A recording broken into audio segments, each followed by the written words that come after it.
This is comics I got. Yeah, comics I've gotten lately. God, that was a brief interval, wasn't it? I have filled my last holes in Alpha Strike. Alpha Strike 6, and I hate this cover because you can see the ink from the ad on the other side, and it makes it look like you've got this white cover all messy. Alpha Strike 9 and 10, two-part Bigfoot story that is loosely inspired by John Carpenter's The Thing. Issue 13, the inevitable guest appearance of Wolfman. 17, which is a retelling of Uncanny Excellent Men 109, the first appearance of Gladiator. 19 here, introducing Shaman. I now have all of Jason Byrne's Alpha Strike run. There is a crossover with Hulk, Alpha Strike 29, and Hulk 312 and 313. I don't know if I'll bother with that. I think 28 is a cleaner exit. I may have asked this before, but what long box do these belong in? I've had them in my Excellent Men ones. I've had them in my generic Marvel Universe ones. And now I'm thinking about putting them in my fucking Hulk one. Won't be long until they are in my Superman long boxes. This is Captain Marbles, the real one, Marvel, issue 57, near the end of this series. This is a fill-in issue by Slurms Mackenzie, guest starring Thor. I do these alphabetically, but sometimes these things are being filed under something else. Like right now we have Defenders. This is Marvel Spotlight 22 starring Satan's Son. This is one of the more expensive ones of these Satan's Son Marvel Spotlights, because the cover wants you to think Ghost Driver is actually appearing. He's not. It is subconscious visions of Ghost Driver, his sister Zatanna, and his literal darker self. In a mind gone mad, Mark Satan's Son battles himself. Clue is there on the cover. Still on day for Defenders, we have Satan's Son, issue 8. The final issue of his series, and the series wasn't very good, but I got this last one for a few reasons. Bill Bungalow writes it, Heathcliff does the art, and this was the issue that was censored.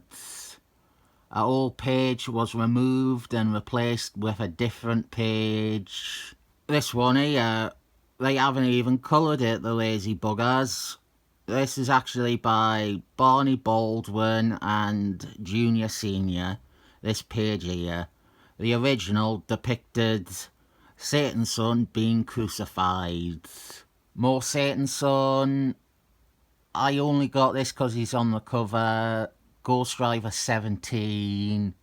This is that shite story where Jesus Christ is a character, and Satan's Son, I think he is in issue 18 and 19 as well. But yeah, I got this because it is a cover appearance, and the cover is quite nice. I don't want the story. He is also on the splash page by Frank from Baskin and Robbins. I mean, yeah, it is a sizable appearance, but I don't want the story. Marvel 2 for 114, another Satan's Son guest appearance, him and the Thing, not John Carpenter's version. They team up against Ravenstorm. I have read this before, and even I don't know who the fuck Ravenstorm is.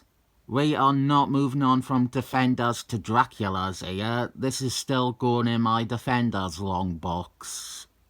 Tomb of a Dracula 50. Really nice condition copy.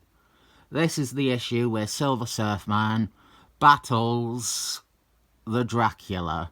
And then issue 53, which features another guest appearance of Satan's son. He actually isn't on the cover, but he is in the issue quite a bit. Vengeance 1 through to 6. A miniseries co-starring the Defenders. This is a sequel to the 2008 Defenders miniseries by Kevin Griffin and Joe Kelly. Satan's son, he is on the team, written really well. Issue 1 here is also the first appearance of America Vasquez. She is basically a completely unrelated character to what she became. Do not judge this based on how offensively horrible the character became. I had this series back when it came out. I got it. The problem was I tossed most my comics from this period. When I decided to stop reading new Marvel comics in 2012, I made the choice to bin the majority of comics from 2011 and 2012 that had led me to that point.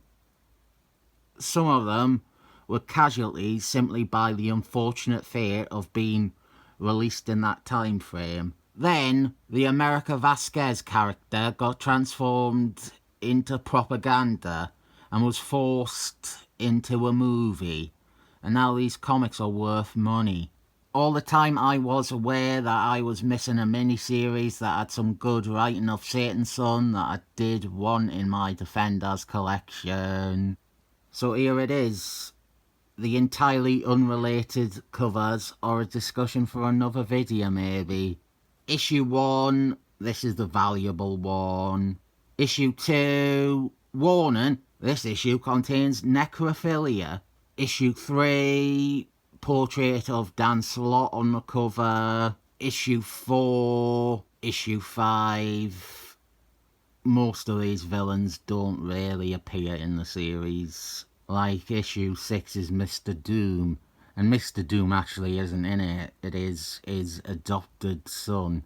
Great exchange between Satan's son and Doom's son, though. And we finally get out of the days to get to Spider-Man's.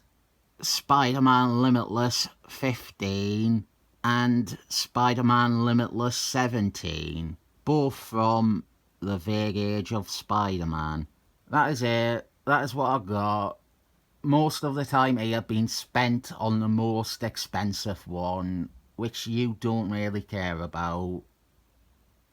I didn't overpay for it. I got it for what I consider a decent price for the whole series. I might have been mostly paying for the first issue, but I felt for all 6 of them it balanced out a bit more. About 12 quid per issue. You might not know this, but Joe Kelly and the artist, they hated what Marvel did with the America Vasquez character so much that they did a comic that was a parody of it. I should have gotten that. I rate that next thumbs up.